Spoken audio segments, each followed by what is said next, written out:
जय माता दी फ्रेंड्स, कैसे हैं आप सब। मेरे लड्डू गोपाल चैनल में आप सभी का स्वागत है। आज मैं आप सबके साथ शेयर करूंगी दशहरा की सरल पूजा विधि।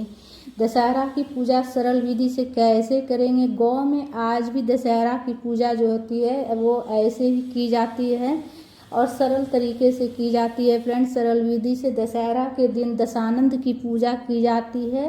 दशानंद रावण को बोला जाता है और रावण बहुत बड़े पंडित थे, बहुत बड़े ज्ञानी थे, तो उनकी पूजा की जाती है।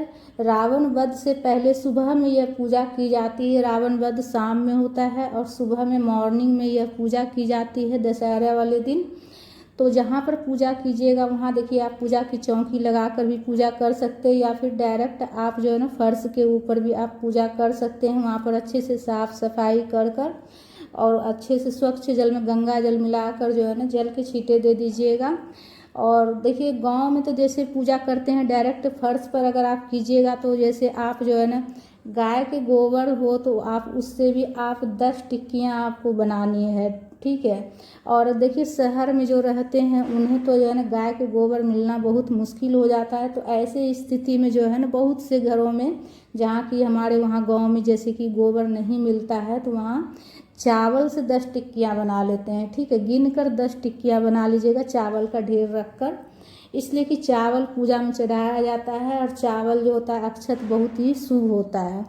तो आप जो है ना चावल से 10 टिक्कियाँ बना लीजिएगा और 10वें पर जो है जल के छींटे देकर भाव स्नान करा लीजिएगा दशानंद को। दशानंद रावण का नाम, रावण को ही दशानंद बोला जाता है। और उसके बाद कलावा का छोटा छोटा टुकड़ा कर लीजिएगा और टुकड़ा करके वस्त्र के स्वरूप में कलावा समर्पित कर लीजिएगा। दशानंद इतना मतलब कि बहुत बड़े पंडित थे और बहुत बड़े मायावी भी थे।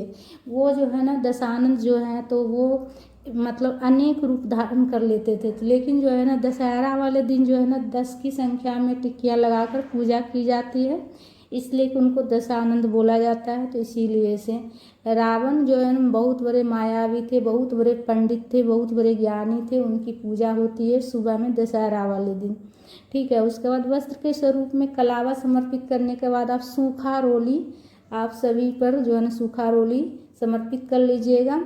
और उसके बाद देखिए उस दिन अगर आप ज्वार बोए हैं तो ज्वार आप पूजा में जरूर चढ़ाइएगा, और नहीं बोए हैं ज्वार तो बिना ज्वार के भी आप पूजन कर सकते हैं, ठीक है। तो एक एक ज्वार इस तरह से चढ़ाया जाता है। ज्वार जो ज्वार नवरात्रि में बोया जाता है ना, वही नवरात्रि वाला ज्वार जो है ना इस पूजा में चढ़ाया जाता है।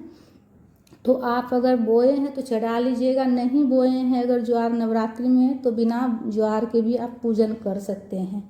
ये पूजा देखिए कोई भी कर सकता है और सभी को करना चाहिए भी, इसलिए कि दशहरा वाले दिन जो है ना रावण बहुत बड़े पंडित रहते हैं, ज्ञानी रहते हैं और उनका आशीर्वाद से हमारे घर में जो है खुशियाँ आती है।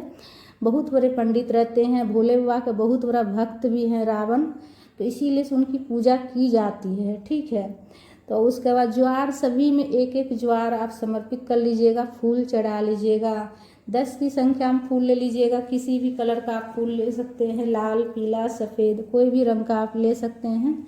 चाहे तो एक कलर का ले लीजिए या फिर सब रंग का, जैसा भी आपको मिल जाए फूल चढ़ा लीजिएगा। और दशानंद का उस समय आप जो है ना जैसे कि पहले आप जब पूजा कीजिएगा तो उससे पहले आप घर के मंदिर में पूजा कर लीजिएगा, गणेश जी की पूजा कर लीजिएगा, ठीक है। घर के मंदिर में कीजिएगा गणेश जी की पूजा। सभी देवी देवता की पूजा करने के बाद आपको दशानंद की पूजा करनी है। और देखिए दीप ये मिट्टी का बर्तन में इसमें चढ़ाया जाता है प्रसाद। और मिट्टी का बर्तन में जैसे कि आप छोटा सा मिट्टी का कुंडा भी ले सकते हैं, छोटा जो मिट्टी का प्याली आती है ना वो भी ले सकते हैं, या फिर इस तरह का भी आप छोटा छोटा गोल गोल दीपक आता है तो वो भी ले सकते हैं। 10 की संख्या में लगानी होती है तो एडजस्ट करके आप अच्छे से 10 की संख्या में सजा लीजिएगा दिया को अच्छे से। और उसके बाद 10 की संख्या में और पूजा किया जाता है। और 10 की संख्या का बहुत ज़्यादा महत्व होता है और 10 की संख्या में आपको लेना है। और सभी में आप जो है ना खील बतासा चढ़ाया जाता है। इस पूजा में खील बतासा सब में चढ़ाया जाता है। देखिए ये धान से बना हुआ खील होता है, जैसे हमारे इधर जो है ना लावा बोलते हैं, तो आपके इधर क्या बोला जाता है। बिहार के अगर आप होंगे तो आप अच्छे से जान जाइएगा कि लावा किसको बोला जाता है। धान से बना हुआ जो रहता है लावा उसे बोला, धान से तैयार किया जाता है, जो दीपावली पर चढ़ाते हैं वो चढ़ाया जाता है। और सभी में भरा जाता है। इससे क्या होता है, घर में जो धन धान हमेशा भरा रहता है, इसलिए चढ़ाया जाता है। और सभी में मीठा में आप लड्डू, पेड़ा, मिठाई, बतासा आप चढ़ा सकते हैं। दशहरा वाला दिन जो है ना, घर घर जाकर सबको मिठाई बांटा जाता है, मिठाई खिलाया जाता है, मुँह मिठाई कराया जाता है बिहार में, ठीक है। और देखिए 10 की संख्या में फल चढ़ाया जाता है। जैसे कि आप जोड़े में मतलब कि टूटा हुआ नहीं लीजिएगा, उनको जो आप फल समर्पित कीजिएगा, विशेष रूप से केला का फल चढ़ाया जाता है, फल में केला चढ़ाया जाता है। और 10 की संख्या में जुटा हुआ चढ़ाया जाता है, तोड़ के आपको नहीं चढ़ाना है, 10 की संख्या में एकजुट किया हुआ चढ़ाया जाता है, ठीक है। इस बात का ध्यान रखिएगा विशेष रूप से। और देखिए पान चढ़ाया जाता है इस दिन, पान डंटी तोड़ के चढ़ाइएगा। जब भी पूजा में पान चढ़ाएं तो डंटी को तोड़ के चढ़ाया जाता है, डंटी सहित जो है ना कभी भी पान पूजा में नहीं चढ़ाया जाता है। मीठा पान चढ़ाया जाता है। पान के ऊपर लौंग, इलायची, सुपारी और बतासा रख कर चढ़ाया जाता है। जोड़ा पान चढ़ाया जाता है दशहरा की पूजा में।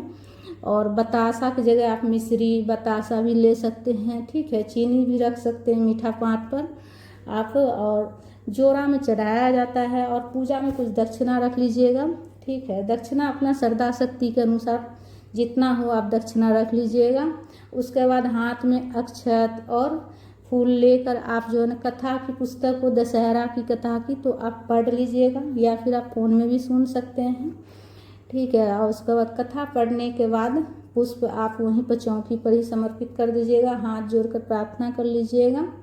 उसके बाद देखिए धूप प्रज्वलित करके धूप दिखा लीजिएगा, धूप जलाकर धूप भी दिखा लीजिएगा। और जो पहले दीपक प्रज्वलित किए थे उसी से हम सरल विधि से आरती कर लेंगे, या फिर आप एक और दिया भी जलाकर आप आरती कर सकते हैं, या फिर कपूर से भी कर सकते हैं, या पहले जो दीपक हमने जलाए थे उसी से हम आरती कर लेंगे प्रेम पूर्वक। आरती आप कर्पूर्ण गौरम भी गा सकते हैं। कर्पूर्ण गौरम करनावतारम संसार सारम भुजेंद्रहारम सदा वसंतम हृदयारविंदे भवम भवानी शैतम नमामि। इसलिए कि दशानंद जो है ना देवी देवता के ही गिनती में आते हैं दशानंद, ठीक है। तो इसीलिए से पूजा की जाती है उनकी। और पूजा करने के बाद देखिए सीधे हाथ में जल लेकर आचमनी कर लीजिएगा। आचमनी करने के बाद पूजा पूर्ण हो जाती है।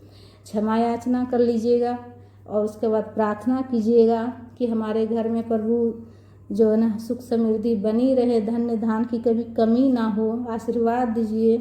और उसके बाद देखिए पूजा करने के बाद जब आपका दीपक शांत हो जाए तब आपको जो है ना पूजा में जो चढ़ाइएगा खील बतासा वो आप जो है ना बांट दीजिएगा, बच्चों में बांट दीजिएगा। और जो अक्षत के स्वरूप में 10 टिक्कियाँ बनाकर पूजा किए हैं उसे आप चिड़िया को चुगा दीजिएगा, ठीक है। शाम होने से पहले पहले आप पूजा की चौकी उठा लीजिएगा, ठीक है, शाम होने से पहले ही। और चुगा दीजिएगा, पक्षियों को चुगा दीजिएगा। पान घर में कोई खाना चाहे तो खा सकते हैं। दक्षिणा आप किसी पंडित ब्राह्मण को दान कर दीजिएगा, इसलिए कि जो दशानंद रहते हैं, रावण रहते हैं, बहुत बड़े पंडित रहते हैं, बहुत बड़े ज्ञानी होते हैं।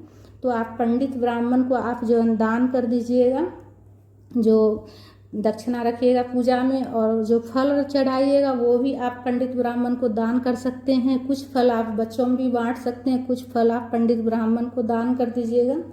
तो फ्रेंड्स हमारा वीडियो आप सबको कैसा लगा? अगर अच्छा लगा है, आपके लिए थोड़ा सा भी हेल्पफुल है, ज्ञानवर्धक है, तो वीडियो को ज़्यादा से ज़्यादा शेयर कीजिएगा, लाइक कीजिएगा, चैनल को सब्सक्राइब कर लीजिएगा। राधे राधे।